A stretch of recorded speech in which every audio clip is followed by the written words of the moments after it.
And to introduce myself first and then our speakers, I'm Ruth Lister.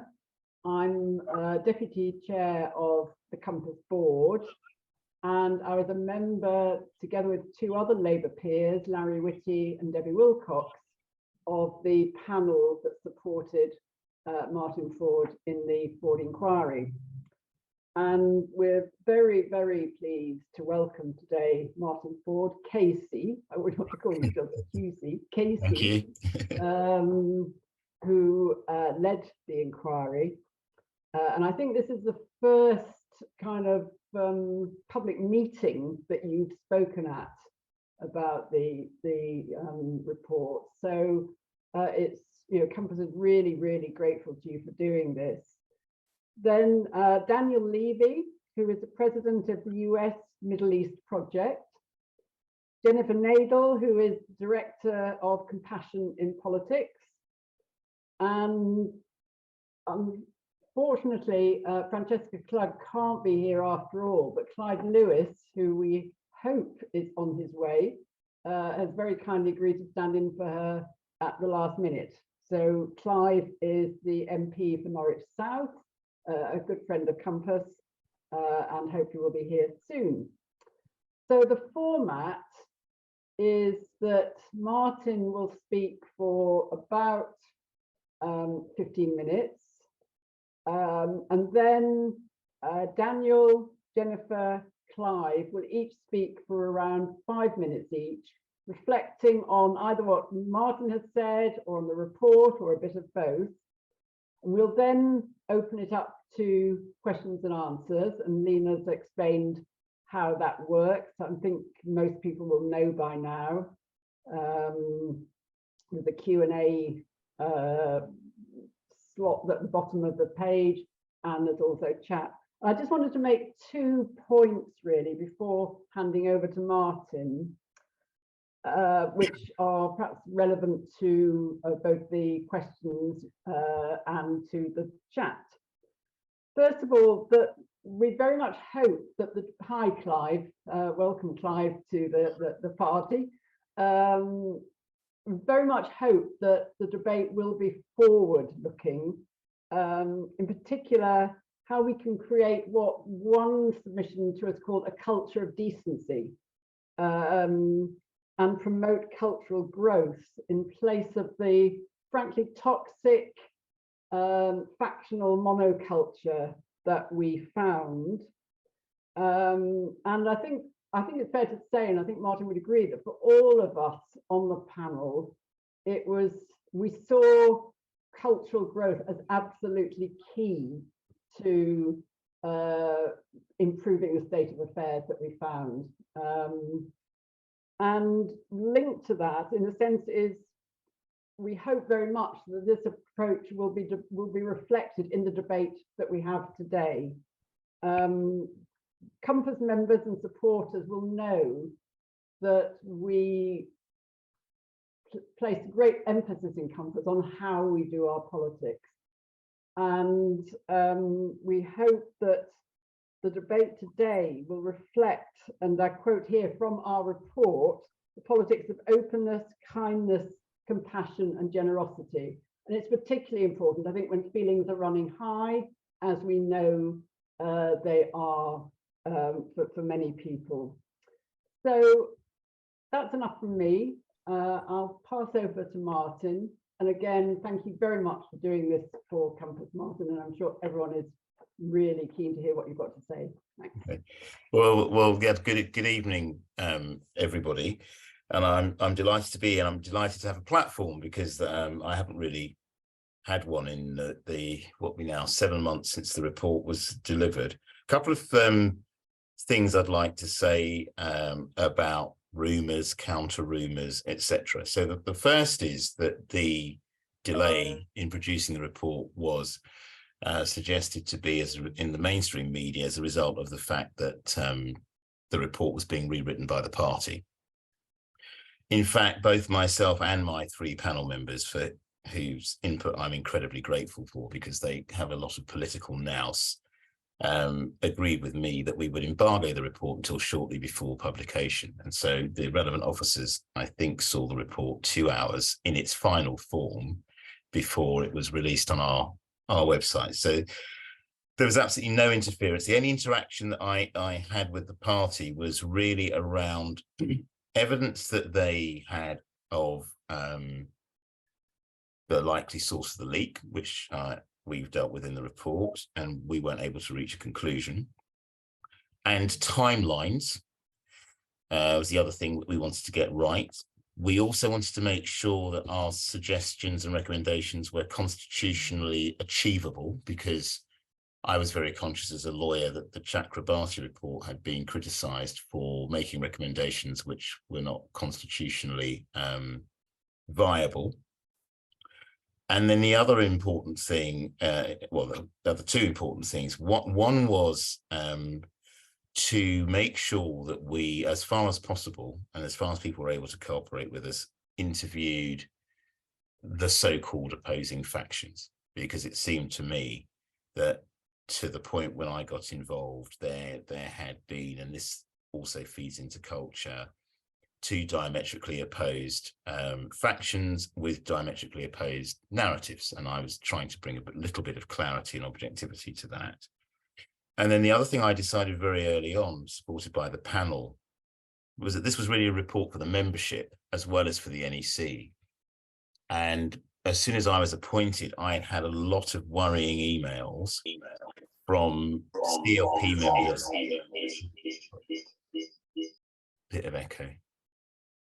From CLP members and also from councillors, prospective councillors and activists, saying that they felt that there'd been an emphasis on sexual impropriety and Me Too and on anti-Semitism, but there had been a lot of long-standing and lingering complaints around the other protected characteristics. And we had an assurance very early on from the party that they would treat complaints about all protected characteristics equally with the same process.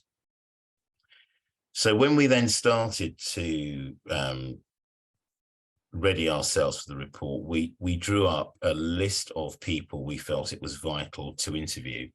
Not all of them were willing to be interviewed, but the majority were, I have to say.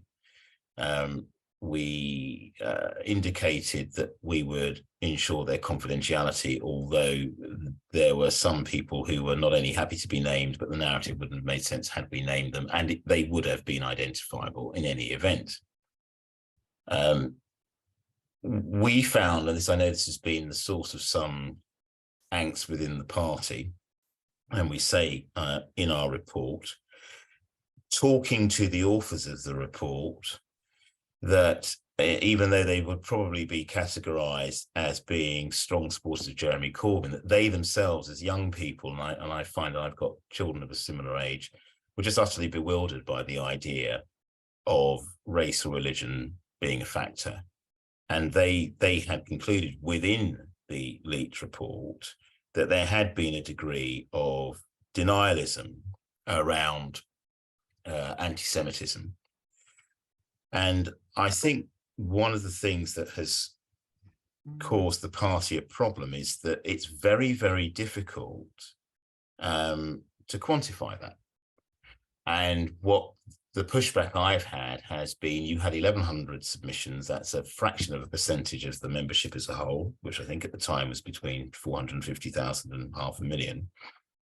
And I couldn't do a quantitative assessment of how endemic, peripheral, real, imagined, perceived racism, Islamophobia, homophobia, transphobia was within, possibly discrimination against those with disabilities, was because unless you sent a questionnaire to every member of the party and asked, do you have these abhorrent views? And they answered honestly, then I was never going to be able to do a quantitative assessment. But I think what concerned all of us, and I'll just remind you, obviously you've met Baroness Lister, who had a life in academia and was constantly correcting my grammar. among other things, but, you know, is a seasoned, committed Labour Party member. Debbie Wilcox, Baroness Wilcox, who spent 30 years on Newport Council, and Larry Whitty, who's a former General Secretary, who was very, very helpful on just the history and what had changed under, for instance, Ed Miliband, what was taken up by Jeremy Corbyn, and what the current state of the structure of the party was around discipline. I found their input, frankly, invaluable. And in fact, it was Lord Whitty who first expressed some disquiet about the process of proscription, which I know has become a real factional issue. And he, like I, as a lawyer, was concerned about any retrospective application of that. And by that, I mean, let us say I'd been to a Labour Against the Witch Hunt meeting before it was a proscribed organisation, and it later became proscribed. And I can't really speak about the political merits of that. It just seemed to us to be concerning that if you'd attended such a meeting or expressed support in social media prior to the organisation being proscribed, that your historical interaction could be used as a current basis for expulsion. And that was something we were concerned about. Now, as I said, I'm not a politician, and there may be very good political reasons for having that system. The other thing that I think came across loud and clear, but again, difficult to quantify, was that a number of Labour Party activists, prospective councillors, had indicated to us in written form that there had been occasions where there had been allegations made against them, which had taken so long to resolve that they felt quite strongly that those had been tactical also exclusions to thwart them from progressing within the political hierarchy. As I said, I can't comment on each and every case. And I acknowledge in the report that obviously those that are disaffected will be a self-selecting group. So you're going to get the people that are unhappy more than the people that are happy. But nevertheless, I think we were all impressed by how numerous those complaints were. And it seems to us, and we have said this in the report, that there were two issues. One was, and again, because I can't quantify it, a perception of a hierarchy of protected characteristics. So there were certain groups of protected characteristics who felt their complaints were not taken as seriously or were not processed as quickly. And the other issue I think that we were really quite concerned about, and for me, looking at what the website says in the December 2022 analysis of our recommendations, was time limits, because you'll see from the website that the party have split the working party, the recommendations, into three categories. In fact, there's subcategories within category 2. The category 1 is things that were already being done or historically were already in place. And I'm aware the last party conference, there were constitutional rule changes to bring a greater degree of independence, which we commended. So that's fine, that's a big tick. I think categories 2A and C, which were either nearly finished, work in progress, to be actioned. And again, one would expect with 165 recommendations, there'd be some lag. And the third category was effectively things that the party said they could not or would not do. Now, in terms of our recommendations, we acknowledge straight away, because I am a regulatory lawyer, and I think I operate in the most sophisticated regulatory environment, which is the medical field. I adopted that model of transparency with certainty around time limits, because it seemed to me that that was something that the party needed to give serious consideration to. And I was slightly concerned that recommendations around time limits for each stage, although the party accepts there needs to be a proper audit trail and everything needs to be logged, because we found a system that wasn't historically fit for purpose. And I remind you, I was reporting up to 2019. It did seem to us that it was important for those facing a disciplinary process to have some idea of likely timescale. But I did acknowledge that might be quite resource intensive and it might be quite expensive. But it seemed to me that if the membership had confidence in the transparency and independence of process, there would be less complaints. I think part of the reason that factionalism has arisen around this is because there is a perception that different groups are treated differently. That then brings me around to Ruth's invaluable input, because from our very first meeting, Ruth made it very clear that she felt a group of individuals, academics, who'd written widely, not only on the question of anti-Semitism, but also on the question of respectful, compassionate politics, being able to have a debate, though your views might be diametrically opposed, where you leave shaking hands rather than, the megaphone of social media. And I absolutely fundamentally agree with Ruth and people like Jennifer Nadel, who's the guru of compassion in politics, that I don't think the party is going to progress as a credible political force unless the infighting can be diminished, because, as we said in the report, when you have this degree of factionalism, as I said, amplified through the megaphone of social media, you're actually failing the democratic process because you're not an effective opposition. And I also think that in terms of the ethnic minority vote, if I can use that shorthand, one of the concerns that I had was that there, I think the word I used was a smugness. My father, a trade unionist in the 50s, 60s, I think, 50s to 90s. He was a printer. He experienced the most appalling racism. And it's just not good enough to say, because I'm left of centre or because I'm a trade union member, I don't need to examine my attitudes. And it's the same in my profession. I've spoken to judges about microaggressions from the bench, and it's just not good enough to say, I've been on the course and therefore I'm unimpeachable on this level. I think the other thing that struck me slightly by surprise was that this country has been governed by centrist or right-of-centre governments.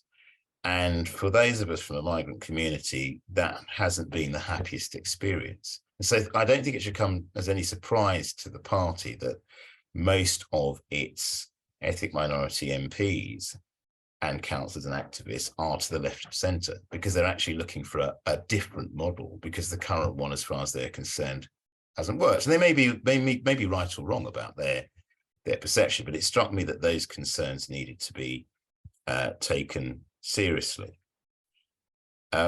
Post delivery of the report, I had I thought a reasonable expectation that I would be able to deliver the report to the NEC. And the reason I say that is the NEC set the terms of reference, and they set them and then gave us 6 weeks.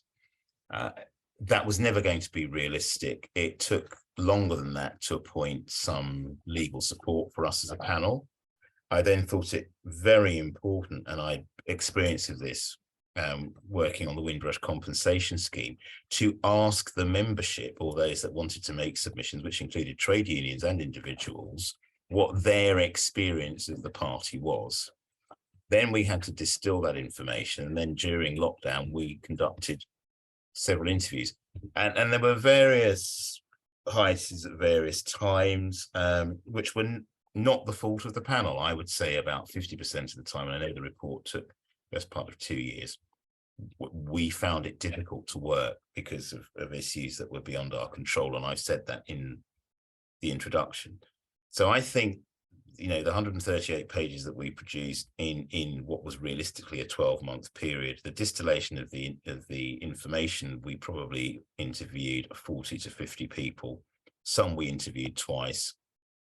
We had lots of emails and communications to go through. We had 800 pages of WhatsApp messages. We had people querying whether the party had given us the right WhatsApp messages. So I had, I think, no less than 3 versions from various actors. And I'm happy to say they did all coincide. So I've never been of the view that the party withheld any material from me. If that's another conspiracy theory, I would like to quash that.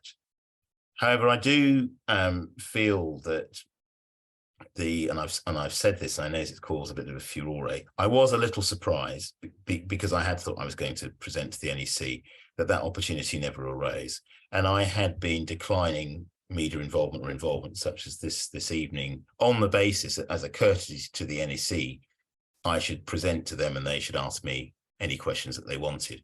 When it became obvious by sort of January, February of this year that was not going to happen, I was approached to speak to the media, which I thought long and hard about because I'm certainly not media hungry. And in the end, I thought there were some questions which the membership deserved to have answers to. That's caused an interesting reaction. And I can still see, I'm not on Twitter, but my wife is, so she feeds me little kind of snippets that the so-called opposing factions are still cherry picking some of the things I've said in support of their factional view, and nobody's contextualizing anything. And I feel quite strongly that organizations like Compass need to make sure that it's not sound bites and it's not culture wars, but that what happens is that people are given an opportunity before being talked over to give their context or to give their life experience or say why they hold a particular view. Because people sometimes have very strident views on things such as race, even within the races, but our lived experiences are very different. So, you know, you can have people who feel very strongly that the secular policy of the Israeli government towards Palestinians is not the best. I think there's a debate as to how one expresses that view without being branded anti-Semitic. I contrast it with, you know, my complete despair when Mugabe was in charge of Zimbabwe, but that was around the way he tyrannized people. But I don't think it makes me a racist to express that view.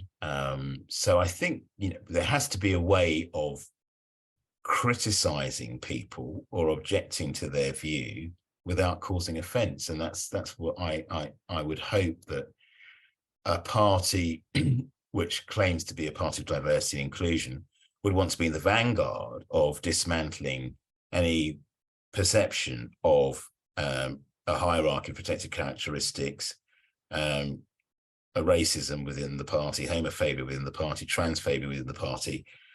It seemed to me that the default mode should be, I don't know whether this is true or not, but I've had a concern, it needs to be taken seriously because, you know, we're a party that won't tolerate that. So I get slightly irritated by zero tolerance as a phrase. We've heard it from the Met, we've heard it from various politicians, but you can't implement zero tolerance, it seems to me, unless you're policing things fairly rigorously and you've got transparent systems in place.